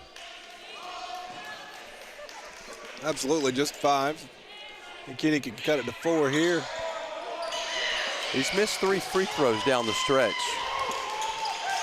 Again, the Catawba Valley has now missed 9 free throws on the day. That's, might look back as the difference in the ball game. Coach Derek Mullins going to call timeout with 1:38 left. We'll hold it right here. Pitt leads at 87-82 as Sean Johnson to our right. Second season as head coach of Catawba Valley will huddle his guys. And they've got to find a way, Kevin, to scratch back into this ball game. They're down by 5, but there's still good time left. Yeah, I mean, there's plenty of time left. There's no reason to rush anything. In fact, I would say this last possession, they probably did rush a shot. You don't have to. The most important thing right now is go down and get a stop defensively. Look to get up the court, have your best plays ready to go, but there's plenty of time left. You don't have to have 3-pointers. Granted, that's been an extremely solid weapon for them in the second half, particularly Mr. Wofford, who's drained 6 so far in the second half. But you don't have to have it. Go to the rim. Baylor's no longer there, so you don't have to readjust your shot. You can get to the rim, attack, and see if you can get fouled and get the old-fashioned 3-point play. And I've got to apologize. Erica Moore, I chuckle here. Erica McCrae sends in an email. She goes, it's a Marion. And I've been calling him a Marlin. I apologize. I can't read my own spreadsheets here. The I looks like an L. So my apologies, Erica. I do apologize. McCrae's had a good game, 11 points for the Bulldogs. And right now they're on top by 5.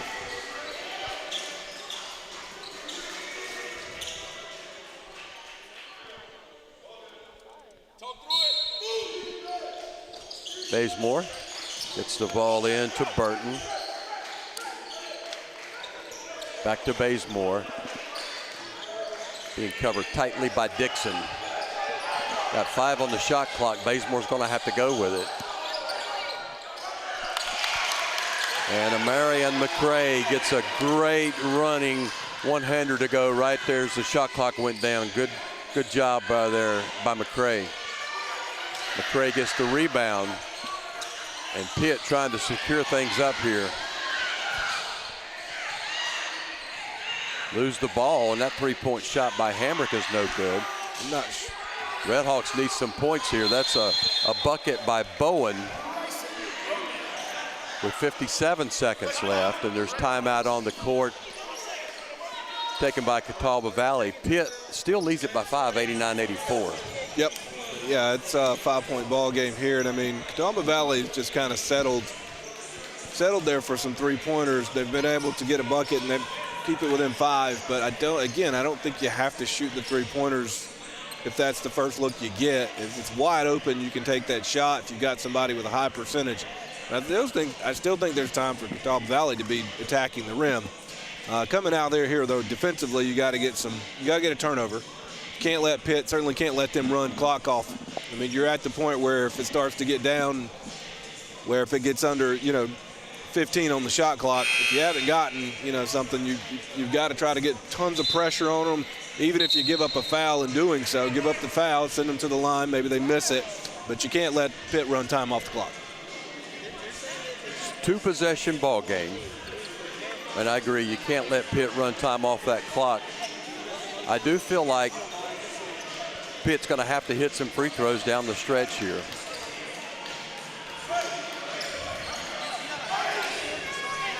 What have they looked like from the line today, Pitt? Pitt so far is 9 of 15 from the line. Okay. So now we're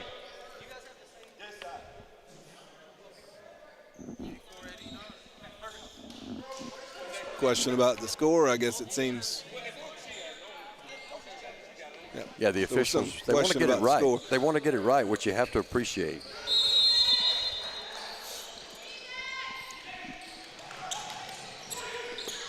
Don't ask me. Yeah, been there, done that. Yeah. I don't want to be asked again. No.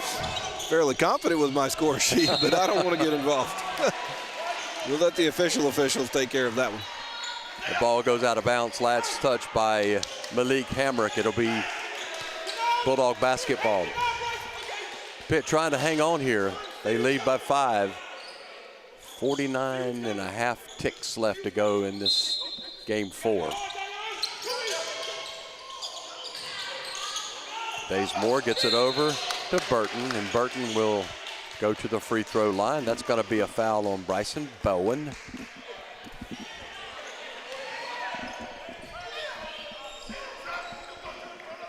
So can the Bulldogs hit free throws down the stretch? That will be something we'll find out here in this last 44 seconds. Yeah, again, 9 of 15.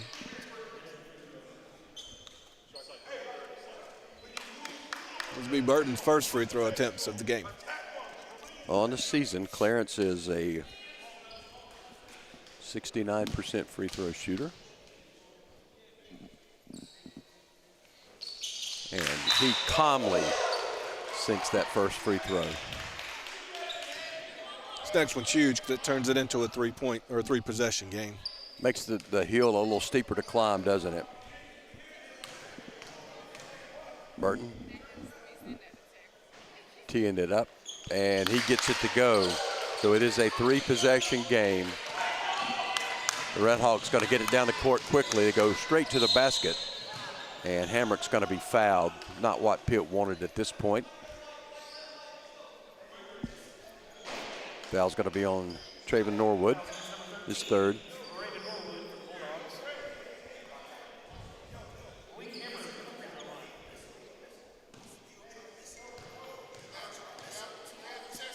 Hamrick, first free throw is good. It's 11 points now for Malik. That's right at his average on the season.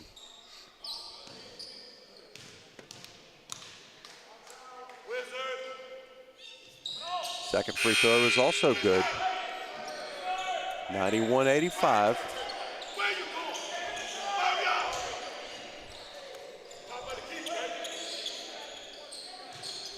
Catawba Valley go for the steal here. If not the steal, a quick foul, I'm sure. Well, the Bulldogs are going to get the quick foul. That foul is going to be on Goodman as Norwood drives to the bucket.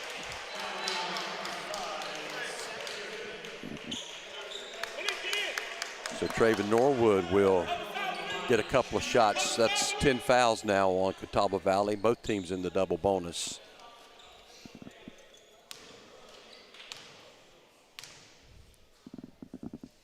Norwood's shot is good.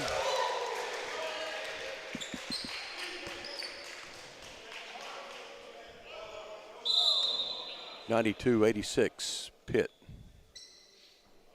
on top of things.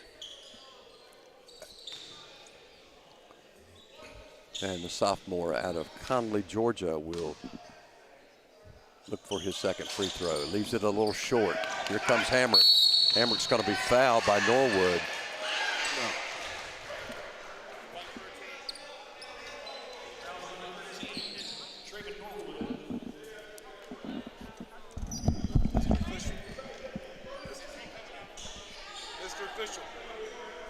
That sends Malik Hamrick up to the free throw line.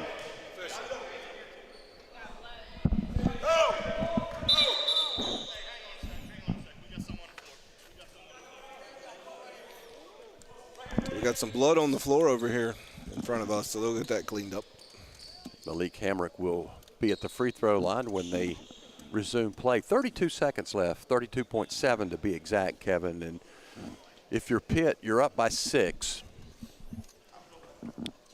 You want to get the ball in bounds, but you're going to have to hit your free throws. Yeah, I mean, first and foremost, be strong with the basketball, right? Gather it first, catch it first. Don't try to catch and then run. Gather it first. Know that they're coming after you hard. They're going to foul you, but they're going to be trying to get the ball out of your hands. And if they can get away with a foul and maybe strip you if the ref doesn't call it, fine, right? Catawba Valley doesn't care at that point.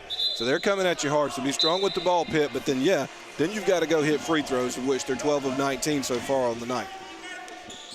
If you're Catawba Valley, after you make these 2 free throws, which you hope, you've got to try to get the inbound steal. If you can't, you got to foul. Immediate. Yep. Yeah, extend the game as far as you can. Malik's free throw is good. He's got 13. Back to a 5-point Pitt lead.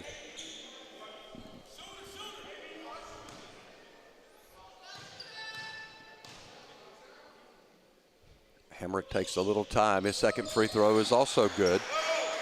4-point game now. Pitt trying to get the ball in bounds. They do. And McCray will go to the free throw line as he's wrapped up. Going up for that shot. Foul's going to be on Bryson Bowen.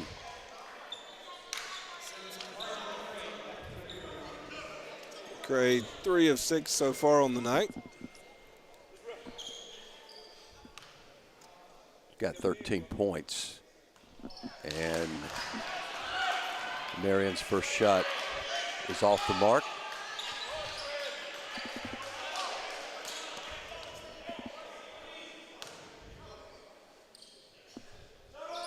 And McCray's second shot misses. Malik Hamrick going to get the bucket, the rebound. He goes the length of the court and can't get the shot to go in. Big rebound there by Burton and a quick foul. I think Hamrick did exactly what he needed to do. Got to the bucket quick, just couldn't get the shot to go down. And what if you're the Red Hawks now? You're still going to be down at the most here 2 possessions. Yep. Right, so you still go to the rim hard. If Pitt's going to play you physically like they did on the last possession right there against Hamrick, go on in and maybe they'll give you a 3-point play. Big free throws here by Burton, and he sinks that first one.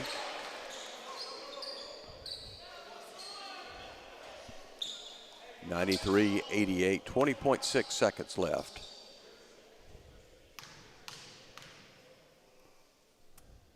And Burton's second free throw is good. Big free throws there by Clarence. Oh, knocked out of bounds off of Zachary Goodman. It'll be Bulldog basketball. And Coach Johnson going to take a timeout. Talk strategy here with 17 seconds left, Kevin. Yeah, that turnover right there, that's the last thing the Red Hawks needed. It was already going to be tough, 6 points with 17 seconds left. Boy, that makes it very, very difficult. You needed a bucket right there. Even if it was just a 2, you needed a bucket. Now you're giving up a foul, and potentially, most certainly you're down 3 possessions at that point with probably around, 16 seconds left on the clock. Probably just not enough. So that was a huge turnover there in the corner. Not over yet. We've seen some crazy things happen, but that Red Hawks made it very difficult on themselves with not completing that pass. Very entertaining ball game. In the end, maybe the closest game we had. And like you said, still not over yet with 17 ticks on the clock, but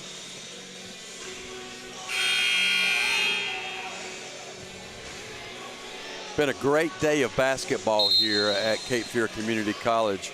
I want to thank Jessica Clark, the SID here, for getting us schooled on, getting you schooled on the computer and getting us on the air and taking care of us here with food and drinks and yeah, absolutely. Great hospitality. Absolutely. Been a great day here at Cape Fear Community College. Staff here top notch, and we've enjoyed working with them today. And yeah, absolutely. Appreciate the hospitality, and we look forward to what tomorrow is going to bring. They got 6 games here tomorrow. You and I have 2, but the women's tournament kicks off in the quarterfinals tomorrow, so they have 4 ladies games here. So it'll be a really fun day of basketball here in the Schwartz Center. That's a foul on Bowen.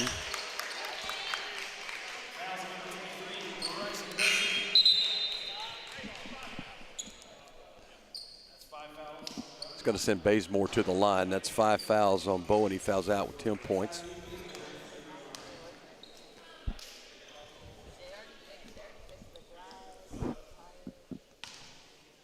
Xylee Bazemore, 13 points. And I tell you, second half, he came on really strong. Yeah, he had 14 in the second. Yeah, he didn't. All you're right. 14. He didn't score at all in the first.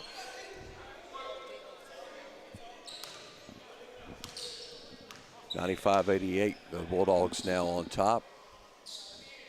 Make that 96-88. And Coach Derek Mullins calls for a timeout. 13.5 ticks left to go here in this contest. Pitt looks like they're going to come away with that win, Kevin, and they will be in the semifinal game tomorrow night at 8:30 against number 2 seeded Bryan and Stratton. That should be a good ball game. Yeah, I think we're going to have 2 great semifinal matches tomorrow night. Davidson Davie facing off against Fayetteville Tech, who beat them early, beat Davidson Davie earlier in the season. So they split. And then, yeah, with Pitt and Bryan and Stratton, it's going to be 2 really great ball games. I'm excited about it. I hope fans will tune in. Or if you can't make it to Wilmington, I mean, gosh, I look at, your Pitt folks, they might be driving down here. Fayetteville Tech folks, they might be driving down here. I mean, not too far drive for either one of those, but good crowds here today. I know it's midweek, and so a lot of games during the middle of the day, but good crowds. Excited to see that, and hopefully tomorrow will be another great day. Last 10 seconds of the game, Hamrick gets the ball quickly down the court. There's a 3-point shot by Wofford, and he no doubt hits that one. He's got 25 with 5.8 seconds left, and there's a quick foul by Hamrick. 7 3-pointers now on the night by Benton Wofford. I tell you what, the sophomore had a great night tonight, a lot to be proud of out of Charlotte, North Carolina. Almost doubled his average for the year. So it looks like what we're going to have tomorrow, no bracket busters. 1, 2, 3, and 4 seeds are all alive.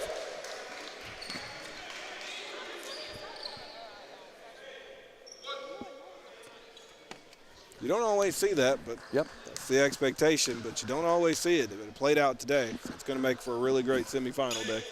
Bazemore gets the second free throw to go down.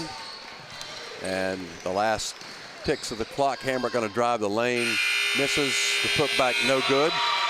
And that's it from Cape Fear Community College. Pitt advances to the semifinals tomorrow with a big win over the Red Hawks of Catawba Valley, 98-91. We'll take a quick break, and then we'll come back and wrap it up. Perfect combo includes 2 pizzas, 2 sides, and a 2-liter bottle of Coke. So we were asking real people how much they think all of this costs. 35, 45, 50. $19.99. I'm about to order that when I get home. It's Domino's Perfect Combo, and it's all just $19.99.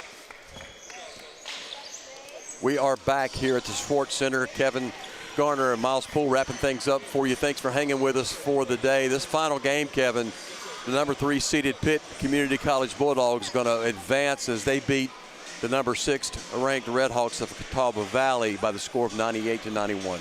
Yeah, that's right. Great ball game tonight. Everything we thought it would be. We can take a look at the scoring if you want to look at that real quick. Bazemore leading Pitt with 17. White with 5. Nora with 7. Wooten 3. Boston 2. Shaquan Curry had 16. Traven Norwood with 10. Burton had 6. Amarian McCray had 15. Baylor had 10, and Barber had 7. Flip that over. Catawba Valley cannot go anywhere without saying Benton Wofford. On the strength of 7 3-pointers, he had 25 points. Kobe Hood had 2. Dixon had 13. Goodman with 7. Moore 6. Robinson with 3. Bryson Bowman with 10. Ben Keeney with 11. And Malik Hamrick had 14. really great ball game tonight. I think we're going to see much of the same tomorrow night in the 2 semifinal games. Looking forward to it, Miles. Well, we appreciate, Kevin, I appreciate doing the 4 games with you. Had a lot of fun today. Look forward to tomorrow. Thank you again to Jess Clark, the SID here at Cape Fear Community College. We've got great action for you tomorrow. Join us at 6:30. Davis and Davie are going to take on the Trojans of Fayetteville Tech in Game 1. Bryan and Stratton will try to take care of the Pitt Bulldogs here in Game 2 tomorrow night at 8:30. Until then, this is Miles Poole for Kevin Gardner saying have a great rest of the weekend.